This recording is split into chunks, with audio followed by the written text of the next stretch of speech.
Welcome to the Roy Snarr Show, entrepreneurship and giving back. Now, here's your host, Roy Snarr. When in 2008, when you made that leap, how old were your kids, and how'd that conversation go with your wife? My wife. Hey, honey, this is what we're doing. I'm going to take a chance. And I mean, that was a big leap of faith, leaving a established corporate career. I mean, you were a celebrity up in Dallas. Thank you. Well, my wife is very understanding. Shout out to Victoria Snee, who also did TV and radio for a decade. And so she understood kind of the stresses and the idea that you're really not your own boss when you're in TV news. Right. You could be preparing for a trip and they say, nope, this thing blew up, and so you're not leaving. And so I asked her permission to quit, and she gave me permission to quit. And she was betting on me, and part of my motivation is, okay, I'm not going to fail. I mean, right. If she gave me permission to quit, it's not like I'm going to come crawling back to Channel 4 asking for my old job back. Right. I'm just going to have to make this work. And so I had this idea that nobody's going to pay this light bill but me. At the end of the day, it's on me. True. And all entrepreneurs have to have that same mindset is, what am I doing today to further the goals of my company? And I would suggest a mistake that many entrepreneurs make in the early days is they don't have their foot on the gas.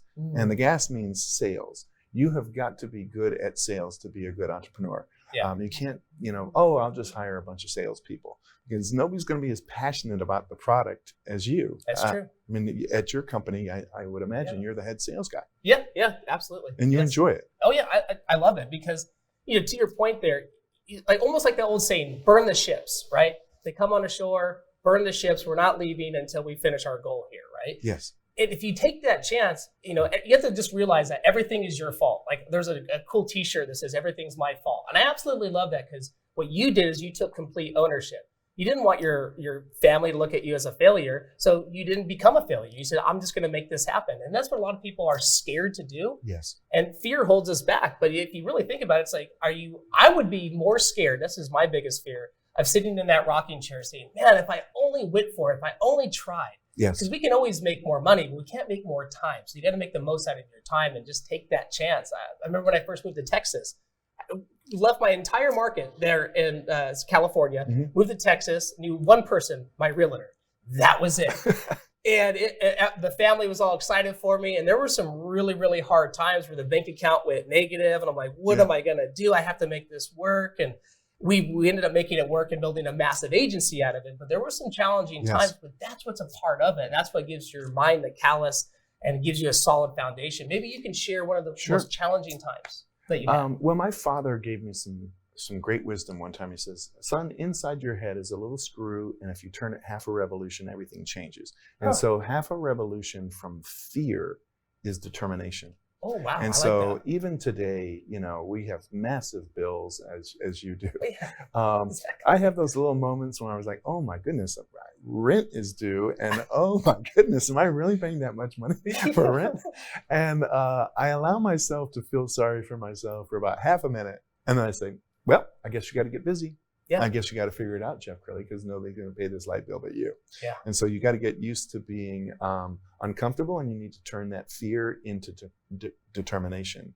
Because some entrepreneurs, they almost go into the fetal position. It's like, oh, this thing happened to me, and so I'm too scared to go out. I'm too scared to do this. They're coming up with a million reasons why not to do something. Yeah. And what they really need to do is just focus on the next thing that is necessary to keep the lights on.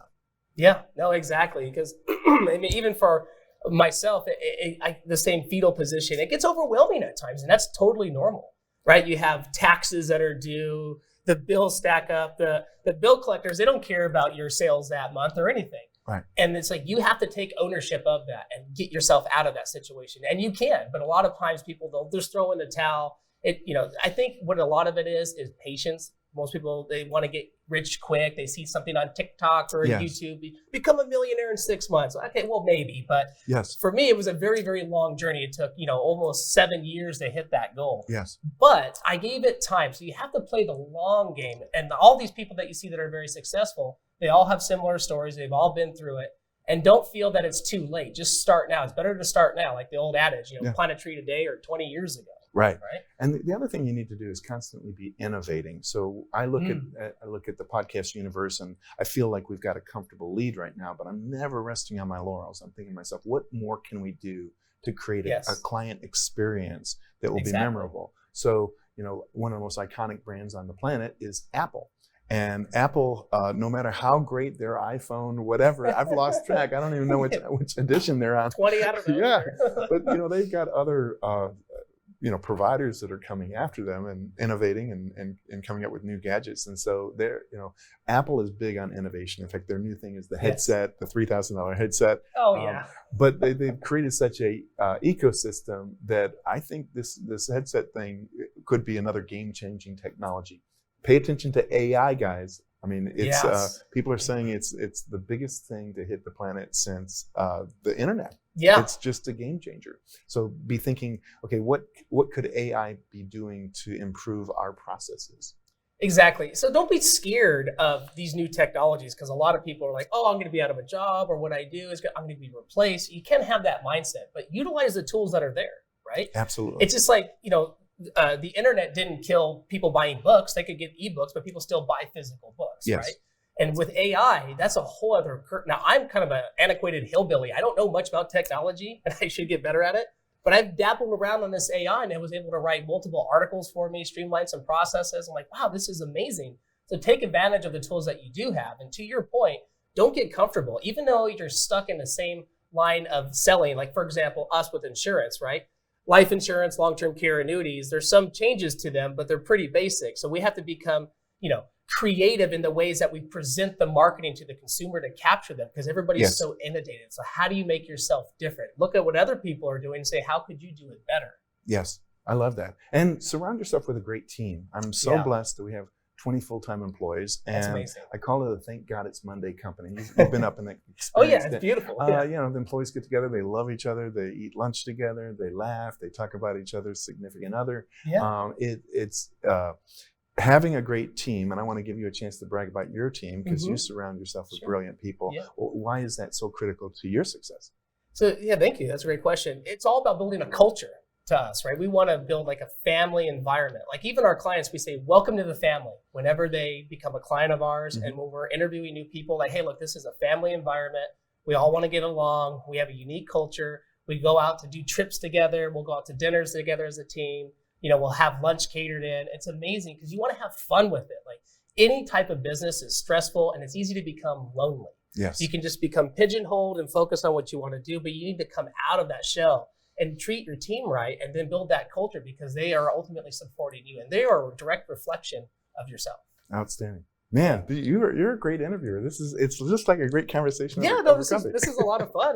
So let me ask you another good question here. So what are your goals from today? Like, where do you see the Jeff Crilley Show, your PR agency, in 5 years? What direction are you going? I've always said I want this to be in every NFL city. I'm going to use NFL city because any NFL city would be, a wonderful place to start. Austin obviously doesn't have an NFL team, but it was a good use of our resources because of the state capitol and its view. And Austin is just, as you know, a very vibrant community. I think our next move would probably be opening one in Houston and San Antonio, and just kind of owning the state of Texas first, and then start to move into other markets.